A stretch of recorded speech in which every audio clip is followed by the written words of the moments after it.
শিগগিরই চূড়ান্ত অনুমোদন পাবে ফুটবল ফেডারেশনের বিভিন্ন স্ট্যান্ডিং এবং অ্যাডহক কমিটি।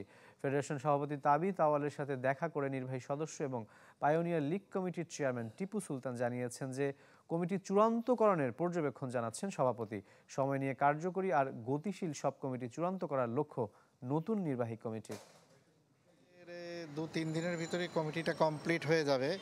এর মধ্যে প্রেসিডেন্ট মহোদয় একটু ইঙ্গিত দিয়েছেন আমাকে, সেটা হলো সাউথ নর্থ ভাগ করে দেওয়ার জন্য, 2 ভাগে বিভক্ত করে দুটারই খেলা স্টার্ট করে দেওয়ার জন্য। ইভেন যদি 56টা টিম ছিল গতবার, এইবার যদি বাড়বে, আর যদি এই পর্যন্ত থাকে এই পর্যন্ত হতে পারে।